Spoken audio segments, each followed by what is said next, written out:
Welcome back, listeners, to Angry Planet. We're on today with Joseph Cox of 404 Media, who's got a new book out called Dark Wire that I just finished last night and is absolutely incredible. How are you doing, Mr. Cox? All good. Thank you for having me. I'm excited to talk about it. So, this is one of these books that I'm reading, and every page is more ludicrous and crazy as the story unfolds. There's a lot of amazing characters, but I want to start at the end, if we can, which is kind of in the subhead of the book. This is the story of the largest sting operation in world history. Can you define largest? How many countries, say, are involved? Yeah, I'm actually really glad you asked that because there's a few different ways to go about it. So, on this day, 7th of June 2021, when the FBI executed the sort of final stage of this larger sting operation, there was something like 10,000 law enforcement officers acting in some capacity on that day, which is obviously huge. You then have the data that they're acting on was collected from phones based in more than 100 countries. You then have this Europol-based task force of around 16 countries, all collaborating as well, all as one. So that all happens on June 7th, 2021. But there's also another way to look at it, and I'm sure we'll drill down into this. But if you zoom out, this actual operation was sort of part of a master plan impacting two other investigations, one involving a company called EncroChat, one involving a company called Sky. Don't need to worry about those right now. I'm sure we'll get into it. But then once you zoom out and look at that, something like 10,000 people were arrested as part of that grand master plan. I don't know a bigger operation than that. I'll say that. So my editor was asking, like, can we put that as the title? I think that would be really good. And yes, I'm very, very confident. I've never seen an operation this brazen or this audacious in the law enforcement world. And I think that's key because whereas you may have mass intercepts and massive operations in the intelligence world, that's now moved over to law enforcement. How long had law enforcement been building to that day? Well, hold on, Matthew. You are so deep in this story. I have this feeling that, and probably both of you, building up to what? Oh, I'm walking us there. Why don't we tell people what this is actually about before we ask all these questions? I'm getting there. There's okay. This question, and then the next question is what you're asking. Trust me. There's a process here. Fine. I've learned to trust Matthew's process just blindly. So That's because you haven't been working with him for 9 years, right? Well, in some way, but that's. So how long has it been building up to this? I mean, something like 3 years. The operation itself started in mid to late 2018. And all of that time, they're collecting intelligence, information, sometimes acting on it. And then it builds up to this massive day executing on that information. So at the center of this story, looking directly at you, Jason, is this thing called a NOM. And that is what the book is about, that kind of the whole operation swings around this. So what was law enforcement doing that allowed them to execute this massive sting? Sure. So you mentioned a NOM, and that was an encrypted messaging app / custom phone primarily sold to organized crime. There's a whole industry of these sorts of companies that will sell highly customized, highly secure products to drug traffickers, to hitmen, smugglers, money launderers, all of those sorts of people. And the NOM was one of those. Started in 2018, as I said, and then got more and more popular. It, of course, had a massive secret, which is that basically, for its entire existence, the FBI was secretly running a NOM. It was secretly managing this company, pulling strings sort of behind the scenes like a puppet master. And crucially, it had placed a backdoor into a NOM to collect everybody's messages. That's how they were able to get so much intelligence to eventually arrest all of those people, to send out 10,000 law enforcement officials into the field to act on this intelligence. And I just can't overstate how powerful that backdoor was for law enforcement, especially when they're stymied by all sorts of other encryption, either by those companies I mentioned broadly, or consumer tools like WhatsApp and Signal, stuff that we use every day and I think we all broadly appreciate. I certainly do. This backdoor gave them not just one window, obviously, but this mass of windows that they could look through and spy on people who simply don't ordinarily get caught by law enforcement. How do you deal with the question of entrapment in something like this? Yeah, that always comes up. And the FBI was very conscious of that. And the way they went about it was that we're not going to sell the devices ourselves. What we're going to do is we're going to let them spread organically throughout the criminal underworld. So rather than the FBI setting a shop or something like that, they try to emulate these other encrypted phone companies that always have networks of resellers, and they'll get the phones and then they'll sell them in a certain country like Spain or Germany or Colombia or wherever. They'll take a cut of the proceeds, the money goes up. Those resellers generally are pretty autonomous. Like the FBI was not telling them, hey, go here and sell that. So that's how the FBI sees that it gets around the entrapment angle. I'm sure some defense lawyers are going to be thinking and have been thinking about some novel arguments against that. But that's the FBI's position, is that we were the puppet masters, but we weren't on the ground selling the phones. We didn't demand that you get onto a nom. You, as a criminal, decided to. To the point that the FBI indicted the people that were selling the phones for them in this sting, right?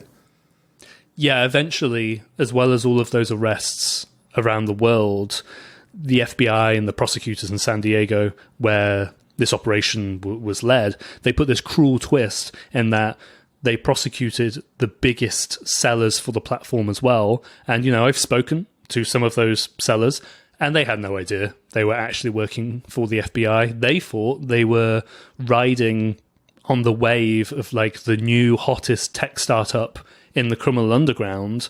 And little do they know, they were actually basically doing the dirty work for the FBI. Because to your earlier point, the FBI couldn't do that work for the reason of entrapment. So they just got these guys to do it for them instead. Let's back way up. So your book begins as kind of a history of encrypted chat networks for criminals. Things like Sky, Phantom Wire is what the story really begins with, EncroChat. How do these things work? Because like most of us, if we want to have a private chat with somebody, we use WhatsApp, we use Signal, it's end-to-end encrypted. We generally know that we're pretty safe from somebody looking at it from the outside. But when you're, smuggling cocaine or trying to do murder for hire, you may want an extra level of security. Yes, I mean, it actually starts way back with Blackberries and sort of BlackBerry Messenger. Way back in the day, this was what a lot of drug traffickers used because it was perceived to be more secure. They send scrambles messages. Eventually, the cops got wise to that, especially Canadian police. They got this global decryption key, and they could basically read every BBM message they felt like. Then some companies, underground companies, started running their own BlackBerry Messenger servers, so only they controlled the keys. There were some more investigations into those companies. And then there's this shift, and it sort of starts with Phantom Secure, one of the companies you mentioned. And what they did was they installed pretty good privacy, PGP software onto the phones. And this meant the keys were on the individual device. There wasn't BlackBerry you could go to. There wasn't some underground company you could go to and get the key. You had to go to the individual device. And this is sort of what we all understand nowadays, right, with end-to-end encryption with Signal or WhatsApp or whatever. So that happens. And then Phantom Secure and other companies in the space, they do start to do even more radical stuff. They physically take out the GPS from the phones. They take out the camera. They even take out the microphone. So at the end, the encrypted phone isn't really much of a phone at all. It's like this BlackBerry customized device with a QWERTY keyboard that can sell encrypted emails. But that is what, at least at the time, these drug traffickers want, because when the message or the email is intercepted, the cops aren't going to be able to read anything. It's just going to be a complete gobbledygook of numbers and letters. It's going to be completely garbled for them. And for a while, drug traffickers really have like a leg up on the cops when it comes to this. And I guess that kind of relates to how I first got into this in the first place, because in 2016, everybody was talking about, iPhones and the San Bernardino terrorist attack and the FBI trying to get into that phone. Very important issue. I covered it as well. But at the same time, there's all these companies making these crazy encrypted phones. I'm like, that is where the drug traffickers are. Like, they must be using stuff like this. And then the FBI caught up and Dutch law enforcement caught up as well. So there's this constant cat and mouse game, as there always is in intelligence or in law enforcement. But for a good while with these encrypted phones, as I said, the criminals were further ahead than the cops because they had like this technological leap. It was, I think it was the most significant technological upgrade for organized crime since like the creation of the mobile phone. And essentially what they're doing is they're buying off-the-shelf phones and then they are wiping them and putting in purpose-built software.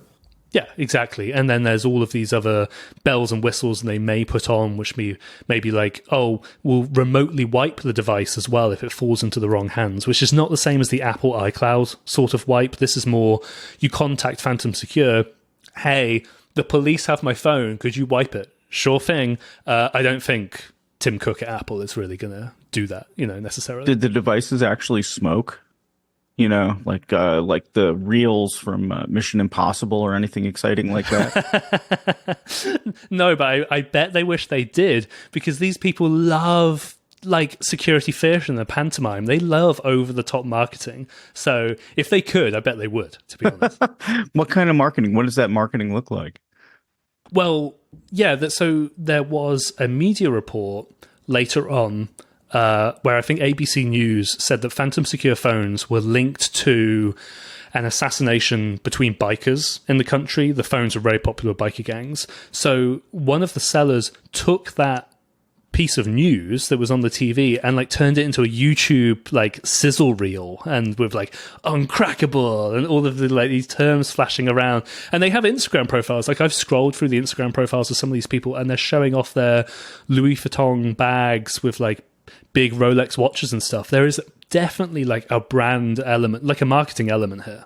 Right. I remember that there was a local news report where a cop came out and like had the phone and said like, oh, this is completely uncrackable. And then they turned that into an advertisement for that particular brand of encrypted phone. Right.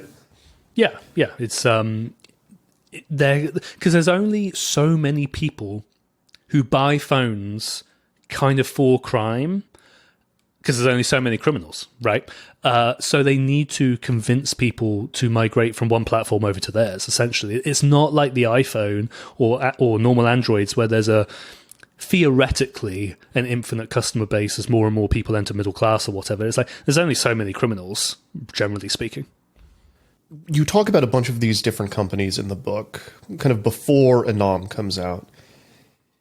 What is the line for a company like Phantom Wire, like Sky, between we're selling an extra level of privacy and we are facilitating crimes? The line is basically when the company or its leaders cross over into deliberately facilitating criminal activity. Now, that can be a very, very difficult thing to prove, right? Which is why when authorities did end up investigating Phantom, they did this undercover operation where these people, they present themselves as drug traffickers and they say, we need to buy a bunch of Phantom phones for our drug trafficking operations. And they're very, very explicit about it. And rather than Vincent Ramos, the CEO, saying, I'm not interested, I'm not going to do that, he not only offers to sell them, but offers to go a little bit further by, yeah, we can keep the GPS functionality in if you need to track down a mole or an informant or something like that. And that's the key point that crosses over. But of course, the US has something else that is very, very beneficial to law enforcement to try to shut down these phones, which is RICO, the racketeering oh my God, what is it? Racketeering, influence, corruption. So funny. I can't remember this. I can see you're Googling. So Racketeer, Influenced, and Corrupt Organizations Act. There you go. So, as we all know, that's generally used to target mob bosses, right? Because the mob bosses, they don't really get their hands dirty. They're not going out, at least traditionally, and doing the killings themselves.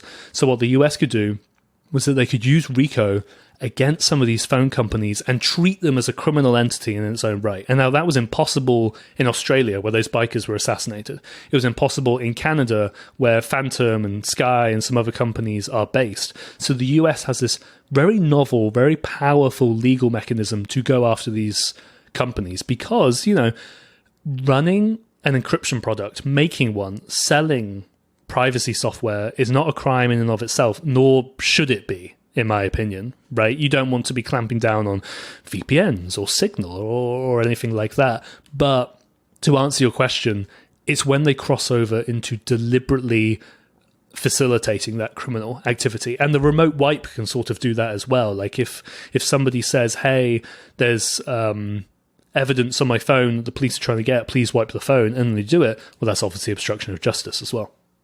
With different laws in different countries, right? I mean, you don't have RICO acts everywhere, or at least not precisely. How do you bring a law enforcement operation like this together? And how do you agree on charges, or do you need to? Yeah, so it's one overarching investigation, and then there's all the little parts underneath it. So in the Phantom case, they do end up charging the CEO under RICO. With Anom, this massive investigation as well, they do use RICO to charge the people who sold the phones for the FBI as well. And the San Diego prosecutors can do that because, at least from my eyes, and I think what they've told me as well, the prosecutors in San Diego are pretty bullish, and they will go out and they will try to prosecute crimes that impact people all over the world as long as there's some sort of nexus to San Diego. And through a very long series of incidents, they were able to do that because the first encrypted phone they got hold of was due to belong to a drug trafficker who was based in San Diego. And you can draw like this very convoluted line between that arrest to then shutting down Phantom Secure to then running Anom to then arresting all those people. But in their eyes, that's the through line. And like, now we're San Diego and we can wiretap the world, basically. And it's funny, I've even had like, especially European journalists reach out to me and ask, like, why do you think the FBI did this? Like, it was all over the world. Like, why would the FBI do that? And I'm just like, have you like spoken to the FBI? Like, have you like read about US law enforcement or intelligence? Like, this is fair game. It would actually be much more difficult, and it was much more difficult to do it domestically in the US. To do it internationally, that's way, way easier, actually, for the FBI and in some cases the prosecutors as well. But then to answer your question a little bit more, when it comes to, okay, well, now we found drug trafficking in Sweden or the Netherlands or something, those prosecutions will be handled by domestic agencies. Like the Swedish authorities will charge whoever they've collected information on when it comes to the drug trafficking. But when it comes to charging the encrypted phone company or the sellers of that, the US handles that part. You just touched on something I think is really, there was a really bizarre wrinkle of the story for me too.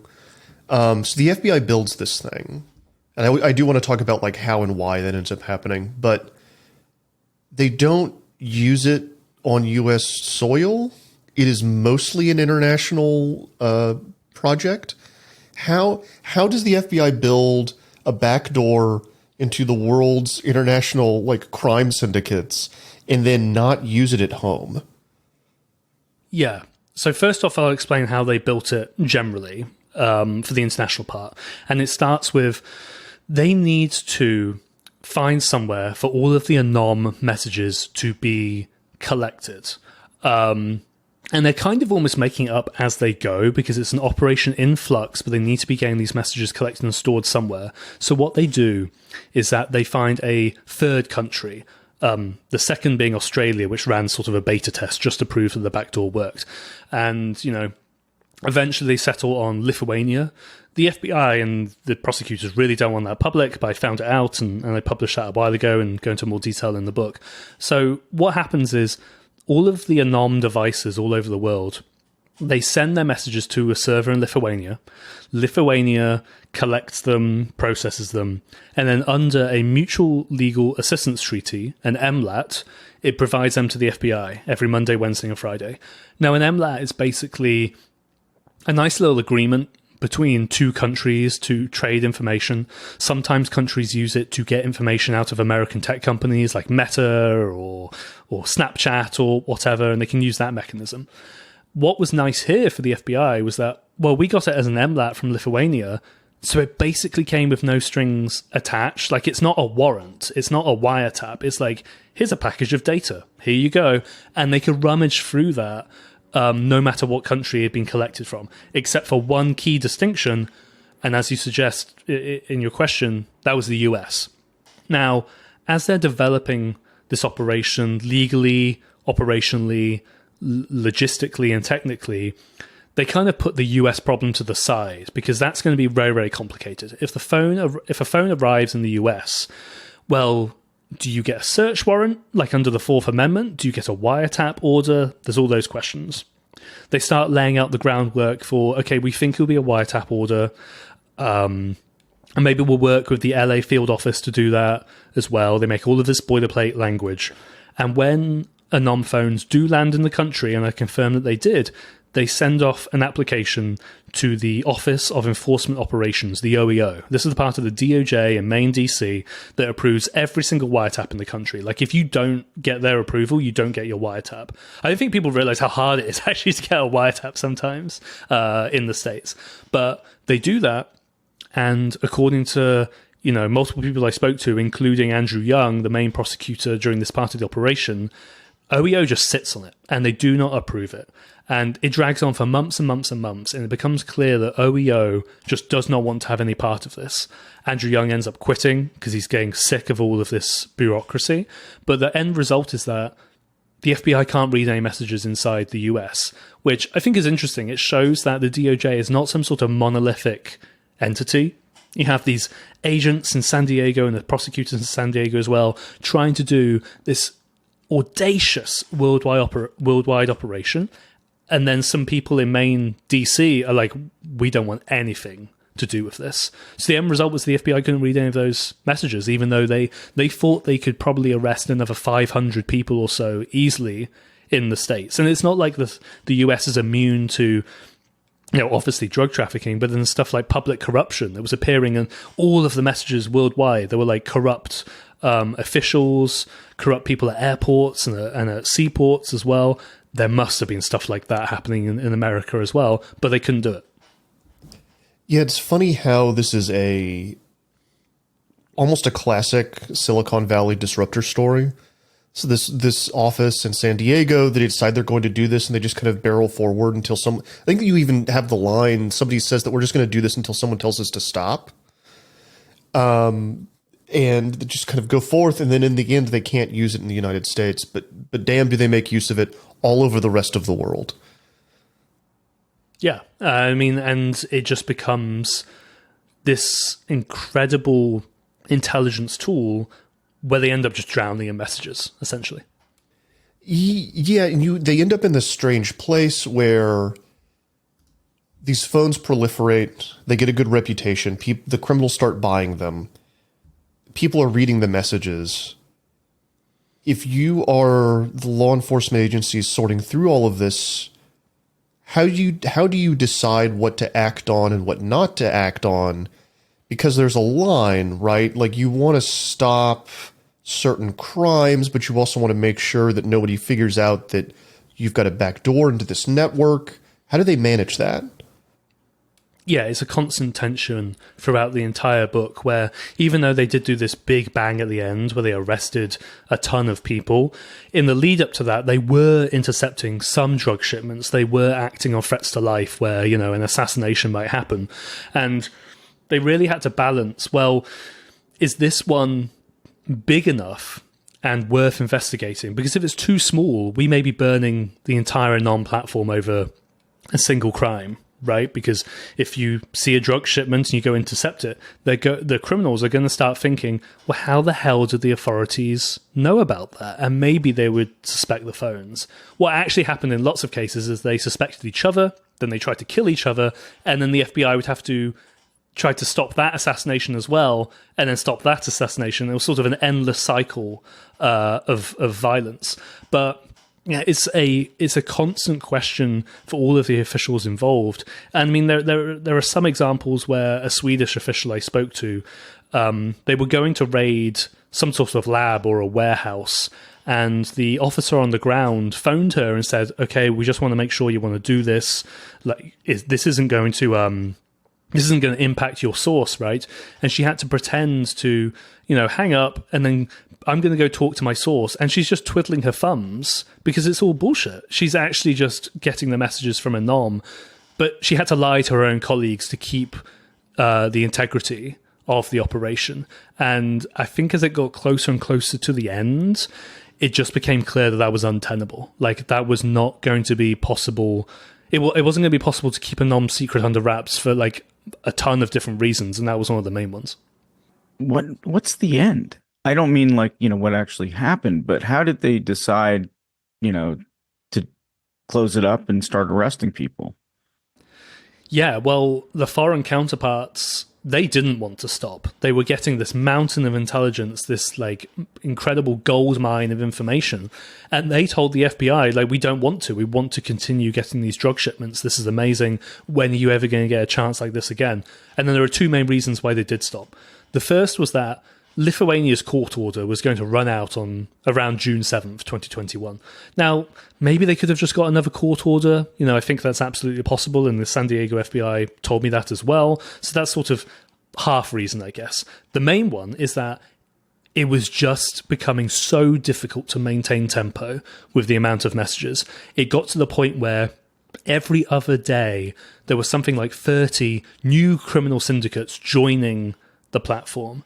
Eventually, they were getting 1 million messages a day, which all had to be reviewed, not just for drug shipments, but to threats to life, right? Because if you miss the one message where somebody says, we're going to go kill this guy at this time, or, obviously they might not even be that explicit. It may just be like, go kill the guy. If you miss that, people may die. And at least one person did die due to a murder planned on the FBI's platform, is what I found.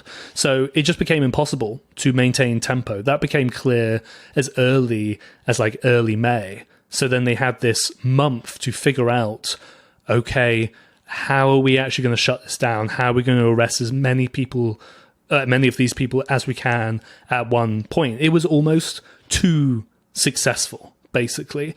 And in total, Anom had something like 12,000 users, whereas Phantom was around 10,000. Like, it was actually more successful than some of the, real criminal encrypted phone companies. But it was just the FBI doing it the whole time.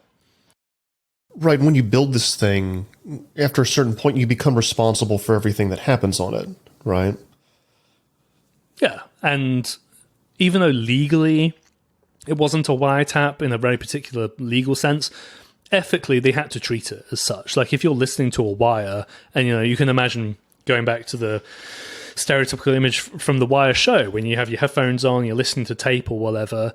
If you hear, we're going to go kill that person, law enforcement has an obligation ethically to try to do something about it, warn them or move them or intervene or something. Now imagine that on literally a global scale in more than 100 countries with 1 million messages coming in every day. Like, I'm not surprised that they had to shut it down. I am surprised that it didn't fully leak. Like, some people did start to get suspicious at the end, but I'm surprised that this lasted for as long as it did. What, three years? Something like that in total? All right, Angry Planet listeners, we're going to pause there for a break. We'll be right back after this. All right, Angry Planet listeners, welcome back. We are on again with Joseph Cox. One of the things I think that sets this book apart from other kind of nonfiction in the same space is that you have such wonderful, bizarre characters. My favorite being probably Microsoft. And I bring this up in the context of, like, how did they not know?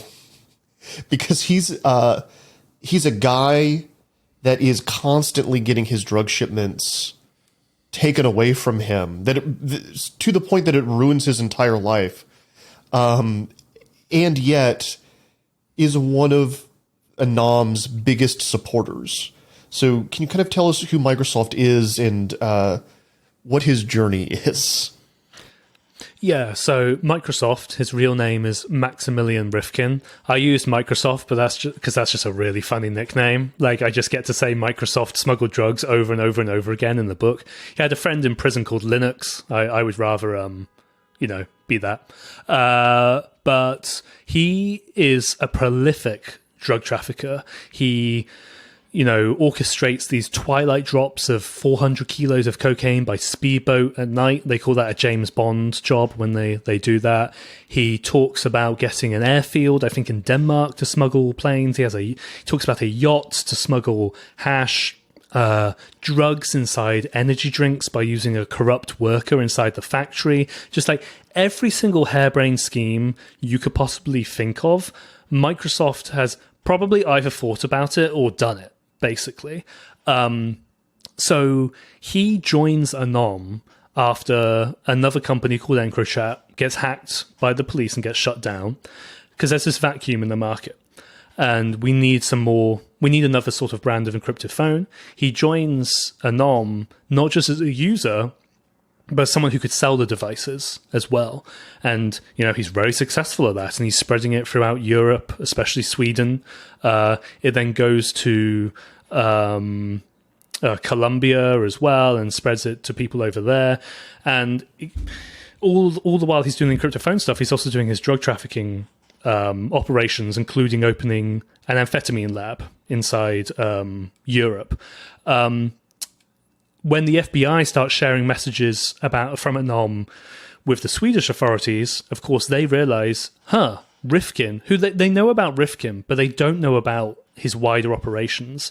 And they discover he's running an amphetamine lab like in our backyard. Like, that's outrageous. That's crazy. So eventually, they decide to shut it down, that sort of thing.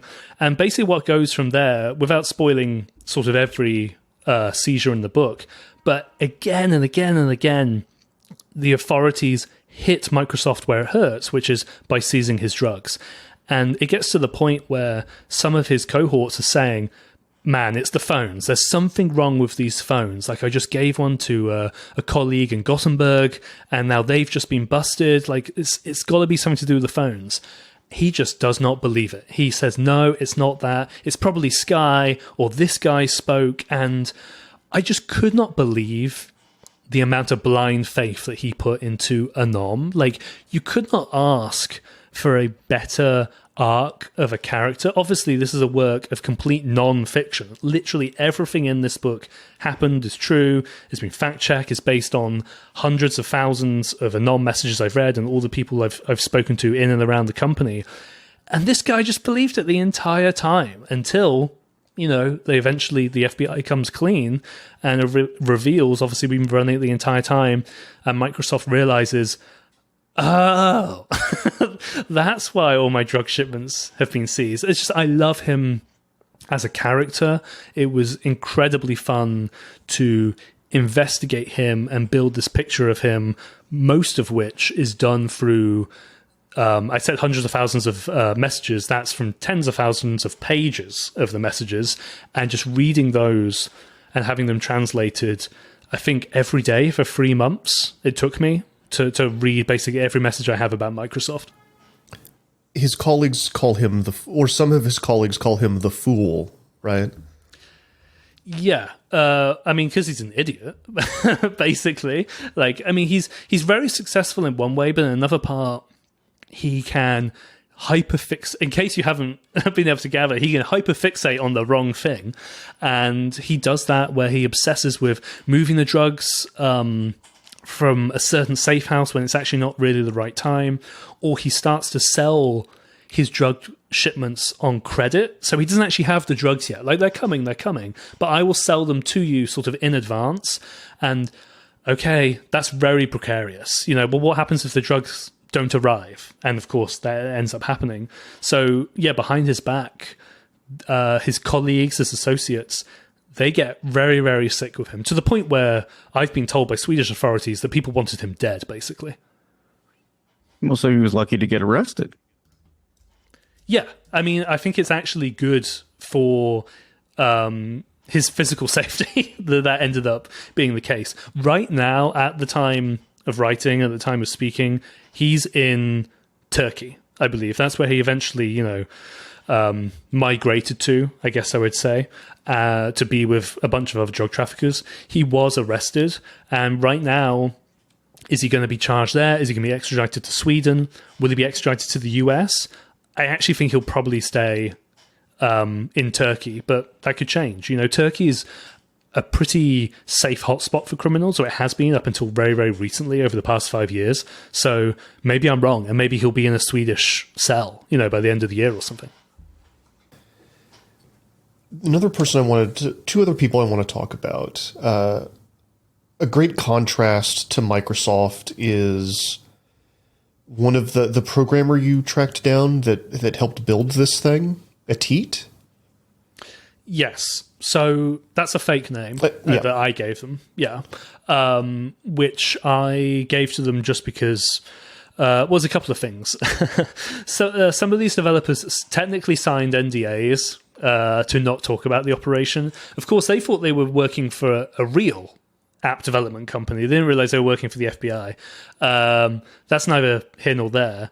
Beyond the NDA, the real issue is that, what if people suspect that they were actually part of this FBI operation? Like, oh, it's the developer's fault, and now I'm going to go hunt them down and hurt them. That's not true. That's not the case.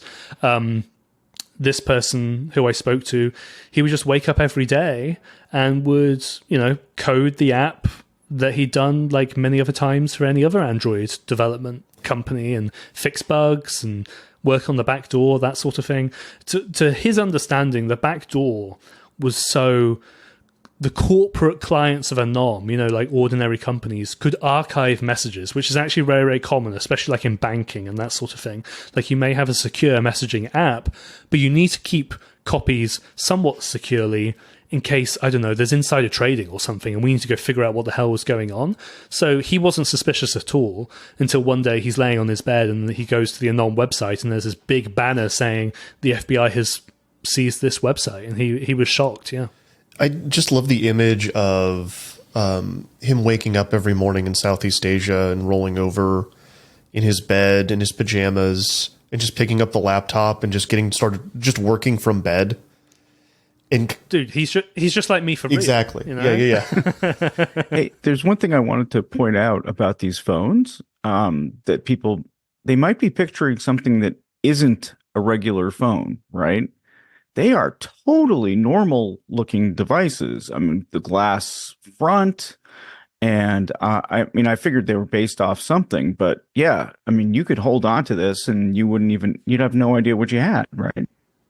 Yeah, so they're based primarily on Google Pixels. They did use some other devices when they needed to, but it's usually a Google Pixel device. And as you say, it looks like a totally ordinary phone. There's even a bonus feature in the NOM where you can boot the operating system into a second system, and it will just have a bunch of dummy apps, like here's a streaming app, here's Candy Crush, here's email or whatever. Those apps don't work. You can't click on them and nothing happens. But to your point, it's if a police officer snatches the phone, you can quickly boot into that, hopefully before it's been taken, obviously, and be like, hey, look, it's a normal phone. What are you talking about?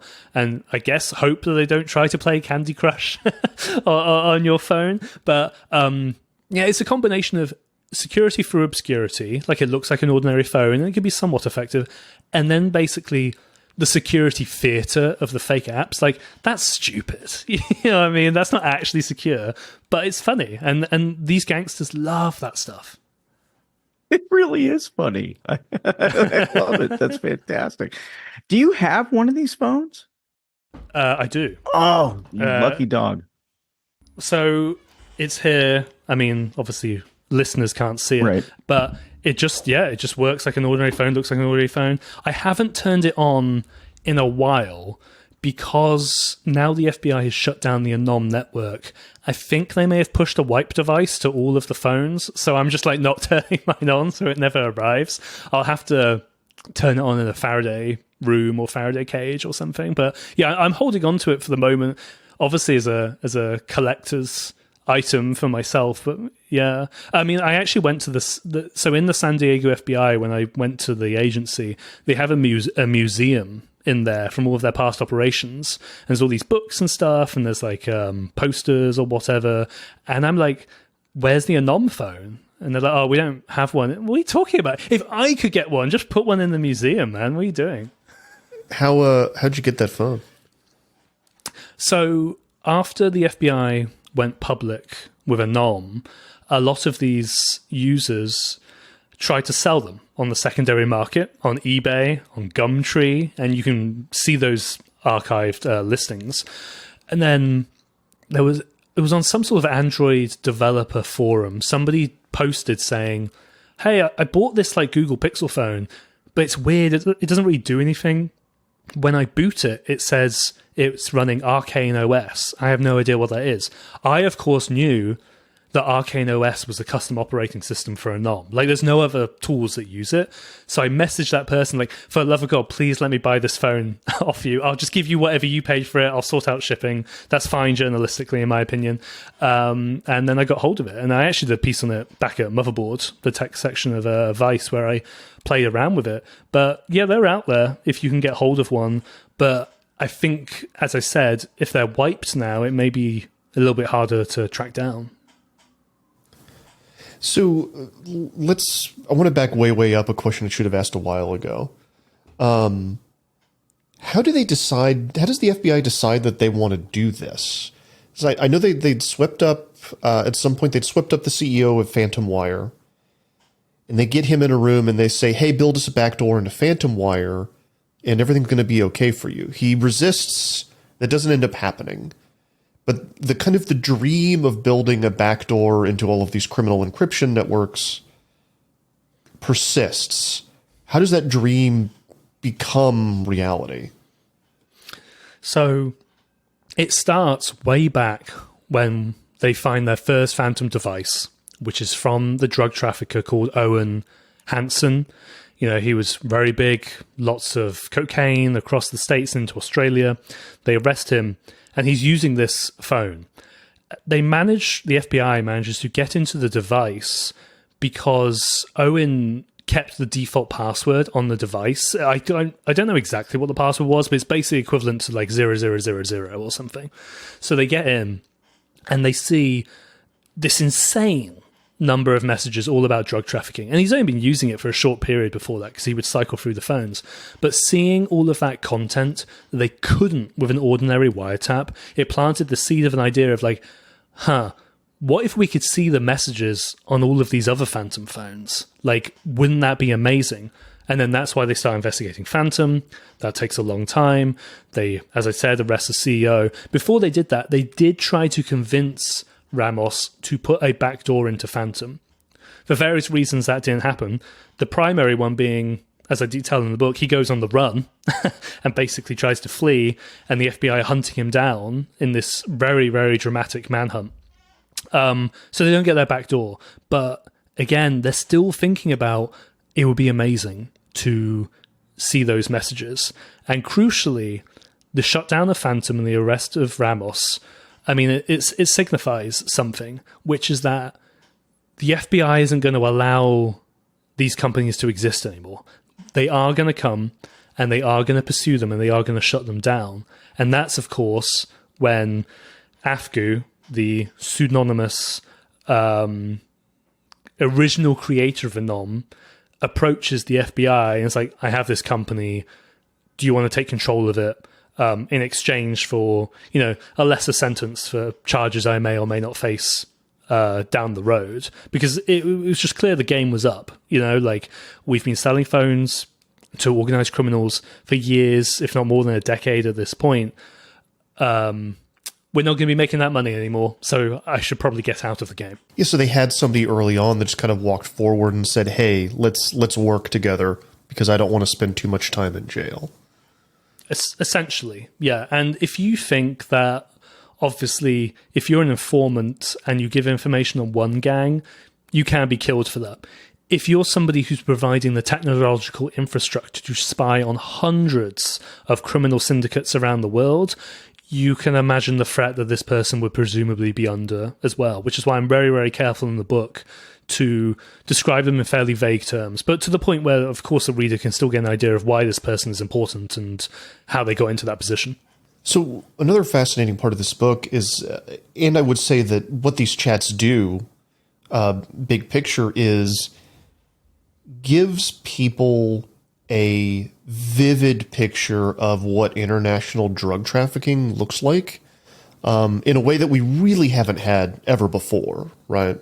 Yeah, I mean, even the law enforcement officials I spoke to were blown away by the content that was in here. And that's not just the Anom stuff, that's also the Hackavenko chat I mentioned, and then European officials hacked Sky as well.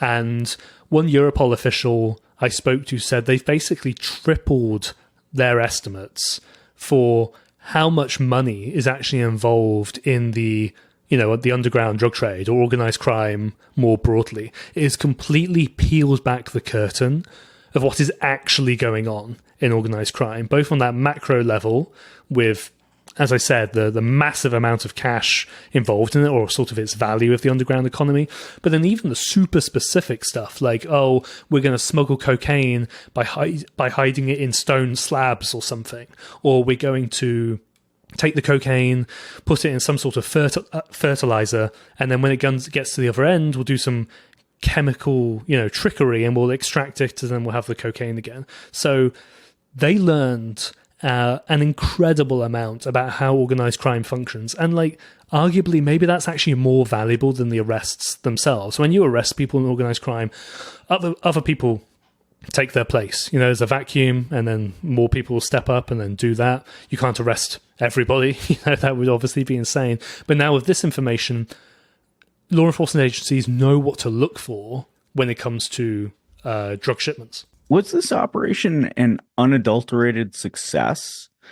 Usually you hear about how the FBI fucked up, let's be honest. So, I'm a little suspicious. Yeah. So, first on the success side, the FBI sees it as a success for two ways. The first is that, they seized tons of cocaine, they arrested all of these people. Okay, all great, if you're following those metrics. The second is that, and this was always a goal of theirs, they wanted to shatter trust in the encryptophone industry. As in, well, now that we've run our own company and revealed it, organized criminals are going to be much more suspicious of any other phone on the market, and maybe they won't use them. Maybe they'll move to mechanisms or techniques that we can more easily monitor. And I don't know if they've been fully successful at that, but I've spoken to phone sellers and drug traffickers, and the phone sellers especially are like, it's impossible to build a customer base now because everybody is so scared that the next phone could actually be run by the authorities. So that's broadly a success, I would say. But then I was speaking to European officials, and especially those in Sweden. And on one side, the number of shootings in Sweden went down. Sweden is very, very violent when it comes to organized crime, like the heaviest concentration in Europe, or one of. And shootings there went down after the EncroChat hack, which looks great, right? But they've actually gone up again.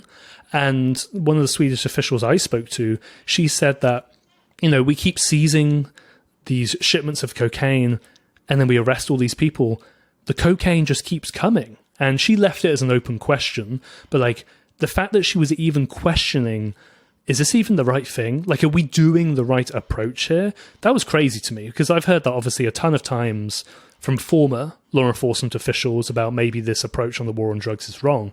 I'd never heard it, at least that bluntly, from a current official, who works on intelligence, So maybe that's a silver lining of, yes, there were pockets of success, but maybe it shows some law enforcement officials that maybe there needs to be another way to deal with organized crime here, rather than just seizing drugs and arresting people. Maybe there's some other aspect to it that we're kind of neglecting. In the end, I was kind of fascinated how this is a story about the war on drugs. And even in the midst of a wild success, there is this soul searching and failure, because it did not seem to affect the markets at all. Yeah. yeah, organized crime obviously continues, and I guess it's obviously quite unfair to say, well, the NOM didn't solve organized crime, so it must be bad. But it does highlight that even when you do the most brazen, the most audacious, and the largest sting operation ever, it amounts to like a rounding error on the master spreadsheet of organized crime. Like, how many unprecedented operations do you need to do to actually fix the problem? Obviously, you can't do that because at some point they're going to become the norm. And that's what law enforcement want, actually. One Europol official I spoke to, they said, these investigations are great, but we want these all the time. We want to be able to access encrypted messages all the time. And that's also what we're seeing in Europe, where they're pushing for legislation to scan encrypted content for CSAM, child abuse imagery, with talk of also expanding that to other sorts of crimes as well. I think the Anom operation is something of a warning that, okay, this targeted mostly criminals, it was a success in some ways, but they're not going to just stop. Even when criminals move to Signal or Telegram or other apps, the FBI isn't just going to, clap its hands and go, okay, well, let's go home then, job done. No, they're going to do something else. And it's what happens now which has a lot of people concerned. Mr. Cox, where can people find the book? If they want to see pictures of Microsoft, they want to learn about AFGU, they want to hear the wonderful story of Phantom Wire, they want to learn about FBI agents sitting in the San Diego offices, slowly watching these messages and going crazy. You can find Dark Wire wherever you buy books, be that the publisher's website or Amazon or Barnes & Noble, wherever.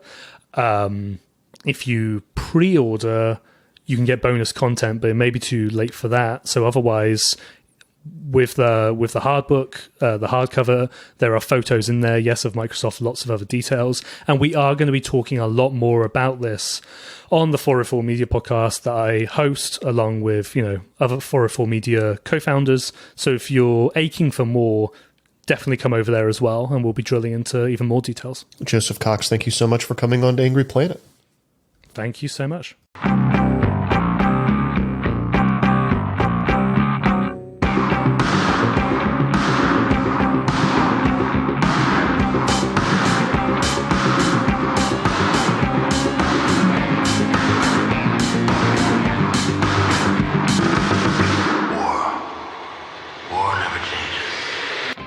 That's all for this week, Angry Planet listeners. As always, Angry Planet is me, Matthew Galt, Jason Fields, and Kevin Odell. It was created by myself and Jason Fields. Did you know that if you go to angryplanetpod.com and sign up, you can get commercial-free versions of the mainline episodes, bonus episodes, and even written work? Later on this week, we're going to be checking in with Jason Wilson from The Guardian on the new right. I've talked to Christopher Hooks about the Daniel Perry killing. There's all sorts of great stuff coming down the pipe in the next couple of weeks. Again, go to angryplanetpod.com, sign up there. You'll get an email that walks you through how to get all of your bonus stuff. We will be back a little bit later this week with another conversation about conflict on an angry planet. Stay safe until then.